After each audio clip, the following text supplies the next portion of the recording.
한때는 정말 그 어떤 공격에도 무너지지 않을 것 같던 철옹성 같던 브랜드가 있었죠. 하지만 여러분, 모든 견고한 성은 아주 작은 균열에서부터 무너지기 시작합니다. 오늘 이 시간에는 한때 치킨 제국의 왕좌에 앉았던 한 기업이 어떻게 그 자리에서 내려오게 됐는지, 그 흥미진진하면서도 씁쓸한 몰락의 과정을 아주 자세히 따라가 보겠습니다. 자, 화면에 보이는 이 숫자 한번 보시죠. 1396대 1. 이게 무슨 숫자일까요?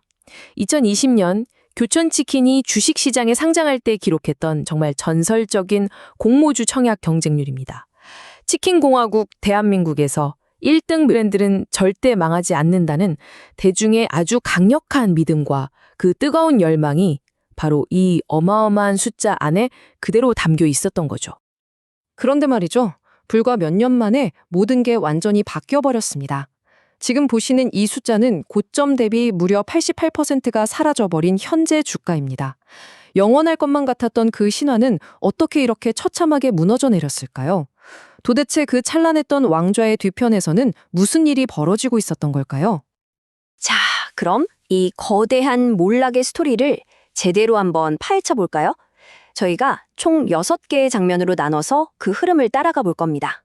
화려했던 제왕의 신화에서부터 모든 것을 바꾼 작은 결정, 그리고 마침내 신뢰가 산산조각 나는 순간까지 그 결정적인 장면들을 하나씩 아주 깊숙이 들여다보겠습니다. 그럼 첫 번째 장, 치킨 제왕의 신화부터 바로 시작해보죠. 교촌의 황금기는 대체 얼마나 눈부셨을까요? 생각해보세요. 1991년에 구미의 정말 작은 가게로 시작했거든요. 근데 그때 아무도 생각 못했던 간장치킨이라는 메뉴 하나로 시장을 그냥 평정해버립니다. 그리고 2014년부터는 무려 7년 동안 단 한 번도 매출 1위 자리를 다른 브랜드에 뺏긴 적이 없다는 거예요. 결국 2020년에는 시가총액 1조 원을 넘기면서 화려하게 중시에 입성했죠. 이름 그대로 명실상부한 치킨 제왕이었습니다. 자, 그런데 이렇게 단단해 보였던 제국에 균열이 가기 시작합니다. 모든 건 정말 사소해 보이는 돈, 단돈 2,000원에서 시작됐습니다.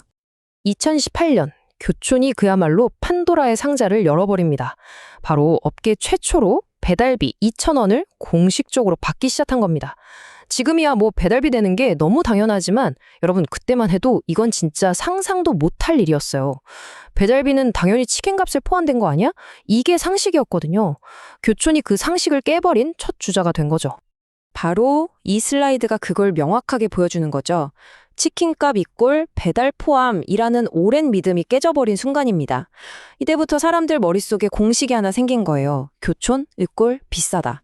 근데 여기서 끝이 아니에요. 아, 교촌 때문에 다른 데도 다 배달비 받기 시작했잖아. 이런 원망의 대상까지 된 겁니다. 아주 부정적인 낙인이 찍히기 시작한 거죠. 자, 그럼 다음 장으로 넘어가서 이렇게 시작된 작은 균열이 어떻게 걷잡을 수 없이 커졌는지 한번 살펴보겠습니다.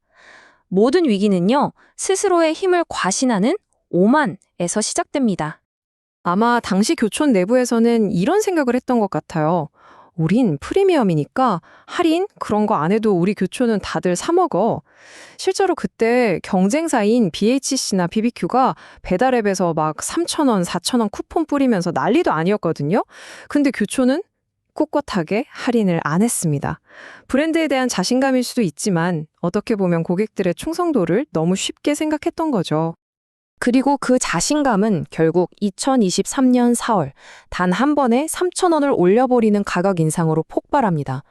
이렇게 되니까 대표 메뉴인 허니콤보가 23,000원이 되고 여기에 배달비까지 붙으면 치킨 한 마리에 거의 3만 원 가까이 내야 하는 시대가 온 거예요. 이건 정말 선을 넘었다는 소비자들의 심리적 저항선이 완전히 무너지는 순간이었습니다. 자, 여기서부터가 진짜 핵심입니다. 가격보다 더 무서운 게 뭔지 아세요? 바로 신뢰가 깨지는 겁니다. 사람들의 불만이 그냥 비싸가에서 이건 사기 아니야? 라는 진짜 분노로 바뀌게 된 결정적인 사건이 터집니다. 먼저 슈링크플레이션이라는 말 요즘 많이 들어보셨죠? 슈링크, 줄어든다는 거랑 인플레이션, 물가 상승을 합친 말인데 아주 쉽게 말해서 가격은 그대로인데 양을 슬쩍 줄이는 꼼수예요. 소비자는 잘 모를 거라고 생각하고 말이죠. 교촌이 바로 이 논란의 한가운데에 서게 됩니다. 자, 이 표를 한번 보세요. 정말 기가 막힙니다. 원래 교촌 순살은 100% 부드러운 닭다리살만 쓰는 걸로 유명했잖아요. 근데 이걸 원가가 훨씬 싼 퍽퍽한 닭가슴살이랑 섞기 시작한 거예요. 심지어 양도 보세요.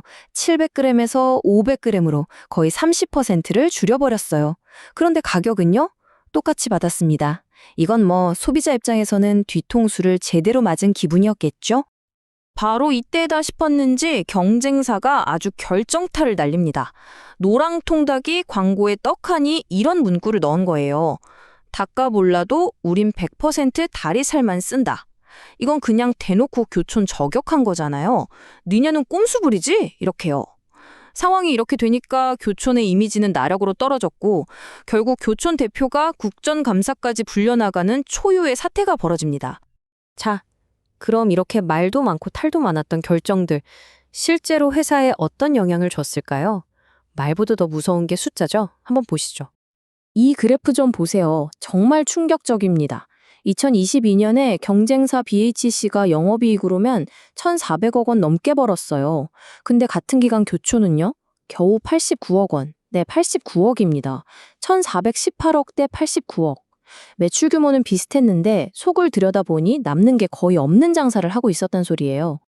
프랜차이즈 사업은요, 계속해서 새로운 매장이 늘어나야 성장하는 사업입니다. 그게 바로 생명력이거든요. 근데 교촌은 지난 4년 동안 새로 문을 연 매장이 고작 22개에 그쳤습니다. 반면에 BHC는 260개, BBQ도 160개를 열었어요. 이건 성장이 멈춘 걸 넘어서 사실상 사업이 정체되고 있다는 아주 위험한 신호입니다. 결국 시장이 모든 걸 말해주죠. 한때 15%에 달했던 시장 점유율이 계속해서 떨어져서 2025년에는 11%까지 내려갈 거라고 예측됩니다. 이건 그냥 소비자들이 교촌을 외면하고 다른 치킨을 먹기 시작했다는 가장 직접적인 증거입니다. 그래서 이쯤에서 우리는 교촌의 추락을 보면서 어떤 교훈을 얻을 수 있을까요? 그리고 더 중요한 건 과연 교촌은 이 위기를 딛고 다시 일어설 수 있을까요? 결국 거센 비판 여론에 못 이겨서 교촌이 항복을 선언합니다. 그 문제의 순살치킨, 양이랑 재료를 원래대로 돌려놓겠다고 했어요. 아, 이제 좀 정신을 차렸나 싶었는데 웬걸요. 바로 이어서 배달앱으로 시킬 때만 가격을 2,000원 더 받는 이상한 제도를 도입합니다. 이게 뭐예요? 왼쪽 주머니에서 뺏어간 돈을 오른쪽 주머니에 넣어주는 것도 아니고 조삼모사다, 소비자를 우롱하는 거냐 이런 비판만 더 거세졌죠. 이 모든 이야기가 우리에게 던지는 메시지는 아주 분명하고 또 어떻게 보면 냉혹합니다. 첫째, 가격은 회사가 정하는 것 같아도 결국 최종 결정권은 우리 소비자가 쥐고 있다는 것. 둘째, 우리 브랜드니까 괜찮아라는 생각, 그 브랜드 충성도는 절대 백지수표가 아니라는 거. 그리고 셋째, 오만함과 꼼수는 반드시 시장에서 벌을 받는다는 겁니다. 교촌의 주가가 10분의 1 토막이 난 게 바로 그 가장 강력한 증거 아니겠어요? 결국 왕관의 주인은 시장이 정하는 겁니다. 그리고 그 시장은 바로 오늘 저녁 메뉴로 뭘 먹을까 고민하는 우리 한 사람 한 사람의 선택이 모여서 만들어지는 거죠. 이 이야기를 모두 들은 오늘 저녁 여러분은 어떤 치킨을 선택하시겠어요?